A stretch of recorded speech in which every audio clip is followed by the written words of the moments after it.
The day is finally here. It's Microsoft's Apple Silicon moment. And it's just like I imagined. A real hot mess. Reviews of the new Qualcomm ARM-powered Snapdragon X Elite laptops are out. And by laptops, I mean laptop. There are more than a dozen models on the way, but the only full reviews right now are covering the Asus VivoBook S15. And rather than kicking off the Windows on ARM revolution with a bang, I'm really hearing more of a wet slap. I mean, like, the VivoBook isn't bad. Notebook Check noted that whether it's running ARM native apps or emulating x86, its performance and battery life seem comparable to Intel, AMD, and Apple notebooks, but that's not really what Qualcomm has been promising for the past 8 months. We didn't want what we already had, but with more X's in it, except for Elon, that's like his whole thing. He's very happy right now. There's good reason to stay on your toes though. This VivoBook features the least powerful of the 4 Snapdragon X Elite variants, the XIE 78-100, which can't even boost at all. Although Windows Central notes that Asus says this is a 45-watt version of this chip that's 31% faster. I don't know what's going on, and I'd like to speak to the manager. Not everyone was upset though. YouTuber Dave2D was very excited, perhaps because he used gaming laptops for the battery life comparison, but I'm just a tech news guy. How does he make the laptops float? I don't know. Fittingly, gaming, especially x86 games that must be emulated, is exactly where the X Elite struggles the most, despite many promising early demos. But the VivoBook's not a gaming laptop. It's a Copilot Plus PC, so those fancy new AI features like translated live captions are here, although PC World notes that some of them appear to require an internet connection. Thankfully, Recall doesn't, because it's been sent for a timeout to think about what it's done, along with the rest of the review units in the Snapdragon X lineup, most of which are reportedly just now making their way into the media's hands. It might be time to look at another contender for an Apple Silicon moment. That's right, I'm talking about the new RISC-V mainboard for Frameworks laptops built by Deep Computing. And look, there's another RISC-V modular laptop from a company called CP'd? CP'd on me! I have a feeling these aren't going to be super user-friendly though, so the next Apple Silicon moment might just come this fall, when Apple unveils a MacBook Pro that got caught in the big hydraulic press from the iPad ad. Forbes has threatened legal action against AI-powered search company Perplexity for engaging in what we used to call plagiarism before 2023. According to Axios, Forbes wrote a letter to Perplexity CEO Aravind Srinivas after the startup's new Pages feature barely cited Forbes while lifting entire fragments and even an illustration from an in-depth report on former Google CEO Eric Schmidt's effort to build swarms of drones that won't form lewd shapes in the air instead of paying attention when he speaks. See, that was inaccurate. This is why we need real reporters. Oh. It also doesn't help that a Wired investigation found that Perplexity's service, like all generative AI, has a debilitating addiction to making shit up. Or that the way Mr. Srinivas responded to complaints from Forbes journalists on Twitter was by thanking them for the feedback and promising to improve the feature, which will take their jobs. Sifting through piles of emails is a job no one wants, except our sponsor, SaneBox. They want to painstakingly sort your emails into appropriate folders and leave only the important emails at the top of your inbox because it's not painstaking for them. They like doing it. They're weird, I don't know.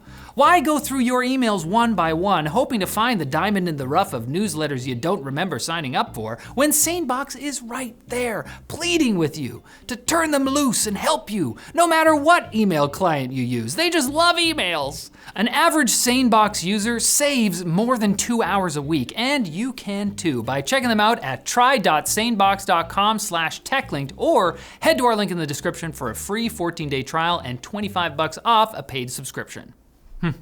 I bet you'd like some quick bits now. That is so you. Nvidia has overtaken Microsoft to become the world's most valuable company. This is terrific news for some investors. Unfortunately, that puts Microsoft in second place, devastating other, more different investors. Why don't they just invest in both and they're always winning? So stupid! What are they thinking? This is not financial advice. But according to reports, Nvidia CEO Jensen Huang thinks he can keep this plane climbing. Nvidia is apparently trying to pressure partners like Dell, HPE, and Supermicro into buying complete server rack designs from Nvidia instead of building their own, which would be cheaper. This way, Nvidia could keep their crown. It's like they say, what goes up could keep going up forever. What are you, a plane scientist? Former OpenAI chief scientist Ilya Sutskever, who got Sam Altman fired and then apologized and helped bring him back, has started a new AI company after leaving OpenAI earlier this year.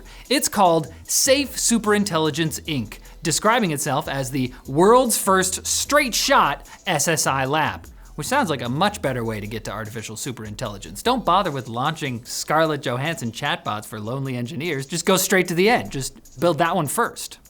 Now, don't get it twisted. This is a real company. They have a website. There's a URL at the top, okay? These guys are geniuses. Their names are pronounceable. In spatial computing news, Apple has apparently suspended work on the Vision Pro 2 to fully focus on making something human beings can afford, maybe.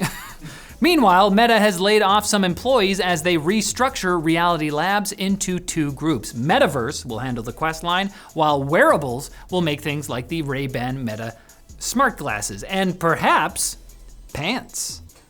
Just an idea, call me Zucker. Meanwhile, AR glasses company Xreal developed a phone that isn't a phone, but a companion to their glasses. I mean, it looks like a phone. It runs Android-based OS. The pictures indicate it connects to a cellular network, and the site literally calls it the only device you need. How is it not a phone? Explain it to me.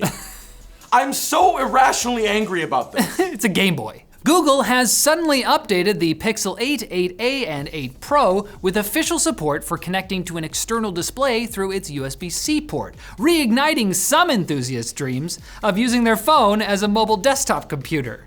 Some people think that would be kind of cool. Like, why can't we do that?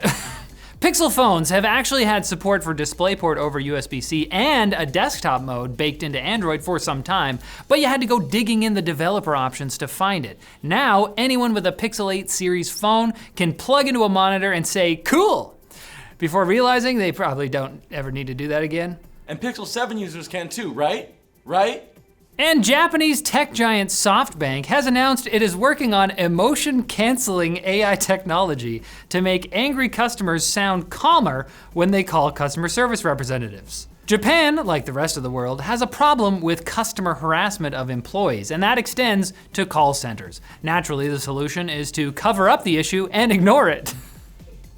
Even worse, the AI doesn't change the words, it just changes the tone. So it's not really fixing the abusive language, it's just turning it into some sort of demeaning ASMR. I'll tell you what would really be demeaning to me though, if you didn't come back on Friday for more tech news. So maybe don't do that and hang out with us, your family.